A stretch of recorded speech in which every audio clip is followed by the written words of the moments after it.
ఉత్తర Telangana వరప్రదాయిని Sriram Sagar project నీటి మట్టం తగ్గిపోతోంది. 80 టీఎంసీల సామర్థ్యానికి ప్రస్తుతం 23 టీఎంసీలకు చేరింది. యాసంగి పంటలకు నీటిని వదులుతున్నారు. రానున్న రోజుల్లో ప్రాజెక్టు డెడ్ స్టోరేజీకి చేరనుంది. ఈ అంశంపై ఐ న్యూస్ నిజామాబాద్ ప్రతినిధి శ్రీకాంత్ అందిస్తున్న రిపోర్ట్ ఇప్పుడు చూద్దాం. తెలంగాణ వరప్రదాయిని శ్రీరామ్ సాగర్ ప్రాజెక్టు ఎండుకుంటోంది. నీటి శాతం క్రమంగా తగ్గిపోతుంది. ప్రాజెక్టు పూర్తి స్థాయి నీటి మట్టం 1090 అడుగులు కాగా ప్రస్తుతం 1060 అడుగులకు చేరింది.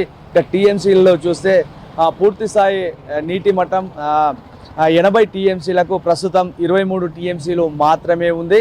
గత కొన్ని రోజులుగా ఎండలు తీవ్రంగా కాస్తుండటంతో శ్రీరామ్ సాగర్ ప్రాజెక్టు నీటి శాతం పూర్తిగా తగ్గుతూ వస్తోంది.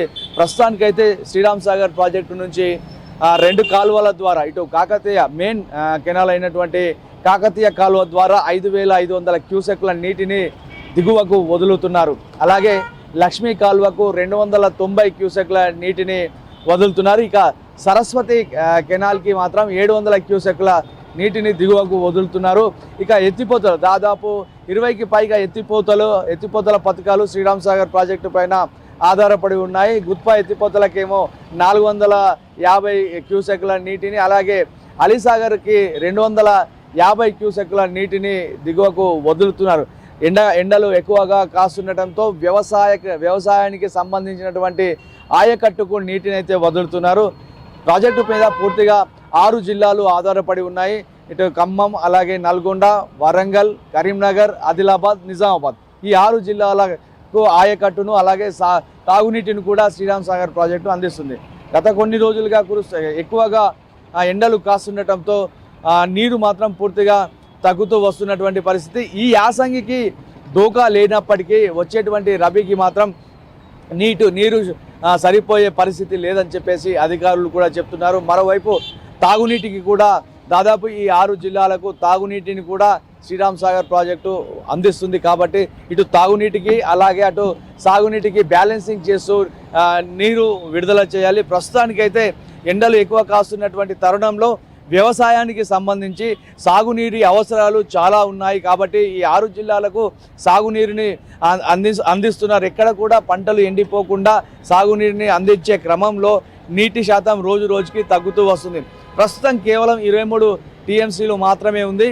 ఈ 2 నెలలు ఏప్రిల్ అలాగే మార్చి నెలల్లో సాగునీటి అవసరాలకు అలాగే తాగునీటి అవసరాలకు నీరు ఎక్కువగా అవసరం ఉంటుంది. కాబట్టి ఇరిగేషన్ అధికారులు ప్రస్తుతానికైతే సాగునీటికి ఈ నీటిని వదులుతున్నారు. ఇక వచ్చే నెల ఆఖరు వరకు పూర్తిగా డెడ్ స్టోరేజ్కి వెళ్ళే ప్రమాదం కూడా ఉందని చెప్పేసి అధికారులు చెప్తున్నారు. సాగునీటికి తప్పనిసరిగా నీరు విడుదల చేయాల్సిందిగా ఇటు ఆదేశాలు ఉండడంతో ప్రాజెక్టులో ఉన్నటువంటి నీటిని సాగునీటికి వదులుతున్నటువంటి పరిస్థితి. ఇలాగే ఒక 1 మంత్ ఆ నీటిని వదిలితే మాత్రం పూర్తిగా ప్రాజెక్టు డెడ్ స్టోరేజ్కి వెళ్ళే అవకాశం ఉంటుంది. ఇక రానున్నటువంటి రబీ సీజన్ అంటే వర్షాకాలం సీజన్లో వర్షాలు జూన్ మాసం మొదటి వారంలోనే కురిస్తే ఎలాంటి ఇబ్బంది ఉండదు. కానీ వర్షాలు జూన్ మాసంలో కురవకపోతే మాత్రం సాగునీటికి చాలా ఇబ్బందికరమైనటువంటి పరిస్థితులు ఉండే అవకాశం ఉన్నట్టు మనకు తెలుస్తుంది. ఇప్పటికే ప్రాజెక్టు పూర్తిగా ఎడారిని తలపిస్తున్నటువంటి పరిస్థితి శ్రీరామ్ సాగర్ ప్రాజెక్టులో నెలకొంది. నీటిని క్రమంగా వదులుతూ ఉండటంతో పూర్తిగా అక్కడ ఉన్నటువంటి నీరైతే కిందికి వదులుతుండటంతో నీటి శాతం పూర్తిగా తగ్గుముఖం పడుతున్నటువంటి పరిస్థితి. మరోవైపు వ్యవసాయానికి చాలా అవసరాలు ఉన్నాయి. నిజామాబాద్ జిల్లాలో కొన్ని ప్రాంతాల్లో ఇప్పటికే పంటలు కూడా ఎండుతున్నటువంటి పరిస్థితి. నిజామాబాద్ రూరల్ కావచ్చు, ఆర్మూరులోని కొన్ని ప్రాంతాల్లో పూర్తిగా పంటలు ఎండుతున్నటువంటి పరిస్థితి. వరి పూర్తిగా ఎండి రైతులు నష్టపోతున్నటువంటి పరిస్థితులు కూడా నెలకొన్నాయి. అటు నిజాం సాగర్ ప్రాజెక్టు పరిస్థితి కూడా ప్రాజెక్టు పూర్తి స్థాయి ప్రాజెక్టులో నీటి శాతం క్రమంగా తగ్గుతూ వస్తుంది.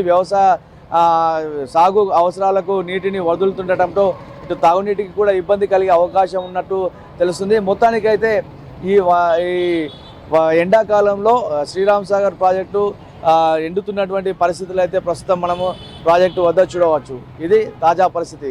కెమెరా పర్సన్ రవి నాయక్తో శ్రీకాంత్, ఐ న్యూస్, నిజామాబాద్.